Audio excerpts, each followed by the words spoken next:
Hey guys, welcome back to my channel. My name is Hope and you are at Hopeful Planning. I'm going to be making crab dip today. This is the last dip. I think I've run out of dips that I'm gonna make for you guys. This is it. But first thing I'm gonna do is go over the ingredients like I always do. As I'm showing them to you though, I'm doubling up on this recipe today for my coworkers at work. So just kind of bear with me, listen to it.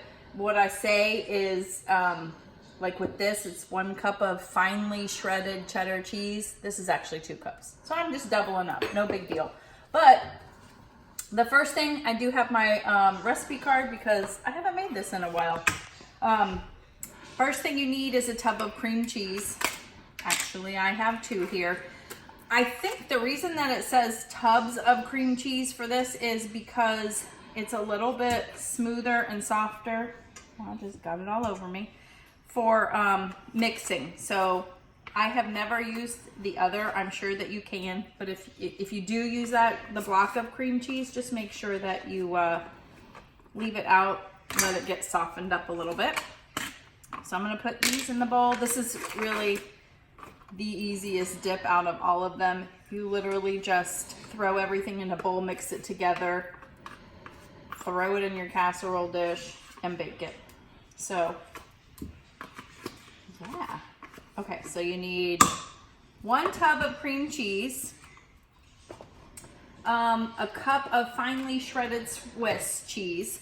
I believe that they want finely shredded on these because it just helps with melting and mixing better. So I haven't tried it any other way. I'm sure it would still work and be good, but I'm just following my directions. And again, I've got 2 cups here. Same with the cheddar, finely shredded, 1 cup, but I got 2 for my doubled up. And then it asks for 1/2 cup of mayonnaise. So I have a whole cup. Because when you double up 1/2 cup, it's 1 cup, in case you didn't know. So, throwing that in there. And then the next thing is imitation crab meat. Now, I don't know what imitation crab meat is, except that it's really good in this dip. But I got a larger package of it. Normally, I think they're about 7 to 8 ounces each package. The package that I got was 24 ounces, so I cut it up into about 2/3 of the package. You're basically just going to start chopping it up. Kind of bite-sized pieces. It's going to get mixed up with everything else. It depends on how much you want to taste the crab meat. There's times that I've mixed it up very small, very fine. Sometimes I've had it real chunky too, so it's just going to kind of depend on what you like, but there's no wrong or right reason for this.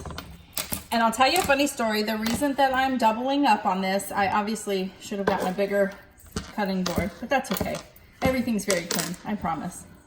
But the reason I'm doubling up on this is because some of my coworkers at work, their wives have been a little bit upset that they have not been able to taste. I know the last dip, they were not able to taste the taco dip.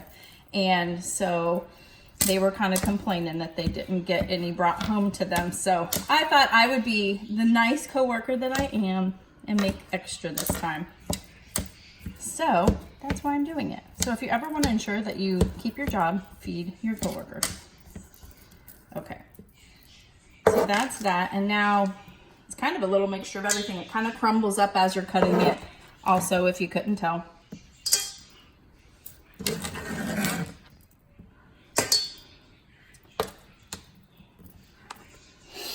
And awkward silence. Like I said, it's clean, I promise. And then the other thing it calls for is, they want chopped onion in it. If you've been watching my videos, you know that we don't do chunks of onion in our food. I always resort to onion powder. So I'm just gonna double up what I normally do. You just kind of eyeball it. You wanna get that onion flavor without the onion chunks. And then lemon juice. I think this actually makes it But I'm gonna put a lot in here because this thing doesn't squeeze out much in one thing. Now I had, the other night, I had some lemon juice that I had freshly squeezed out for the week and in a nice container in the fridge. And I got it out and dropped it and it broke. It went everywhere. So I'm resorting to using this stuff. And I'm not very happy about it. But I think the lemon juice just kind of gives it that little bit of tart that you need. And literally at this point, you're just making sure everything is mixed up and incorporated very well. Probably the hardest part to mix up is the cream cheese. But as you can see, I mean, it's very easy. I mean, I honestly think the Swiss cheese kind of gives it that little kick that you're not expecting. I know there's a lot of different crab dip recipes out there, and I think the Swiss cheese is kind of a newer one, a newer ingredient in the ones I've seen anyways. But I've been making this literally since about 2005-ish.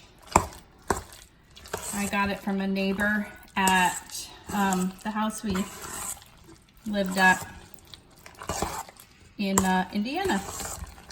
So I guess a couple of good things came out of Indiana, right, honey? All right, I think we're good. It's mixed up pretty well. You see, it's nothing fancy. So I'm gonna put it in my casserole dish here.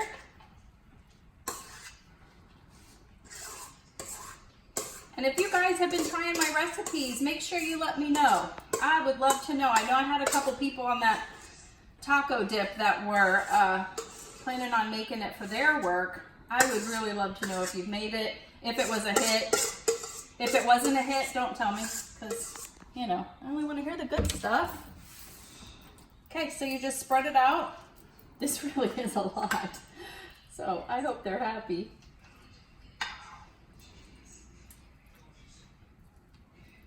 No topping or anything. I mean, the cheese is mixed in all the way through. So it's literally that simple. I'm gonna preheat my oven to 350. Once it gets preheated, I'm gonna throw this in the oven. It's gonna cook just probably about 30 minutes, like every other casserole dish.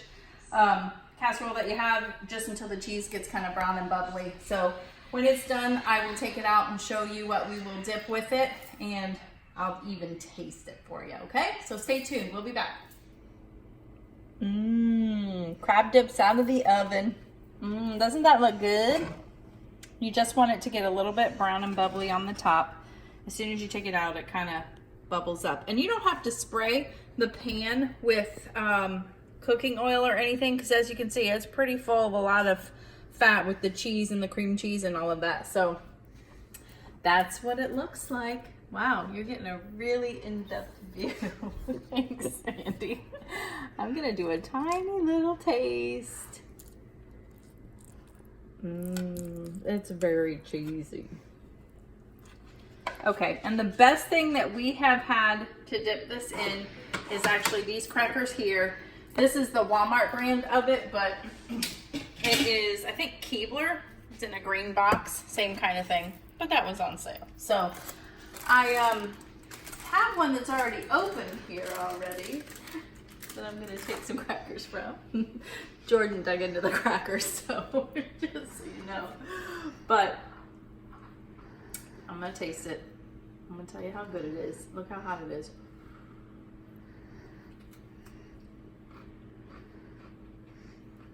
Very good. You want to bite, Andy? No. No. Okay. Even though you really like it? Mm-hmm. Okay. It's hot, so be careful. Tell them how good it is. Okay. So there's the crab dip. Please let me know if you make it, how you like it. I'm going to take it to work and it'll probably be gone by lunchtime. But, yeah, we got some things in store for you. I think Jordan's going to be cooking with me on Sunday. We're gonna do a meal prep, and she is a vegetarian, so we're gonna show you a couple different options of how we're gonna make lunches for the week and prep them and have them all ready to go. So thank you so much for watching. Make sure you like this video, subscribe if you haven't already, and then hit the notification bell so you can get notifications when I do post some more videos. Also, you can find me on Instagram at @hopeful_planning, and I will see you next time. Have a good day. Bye.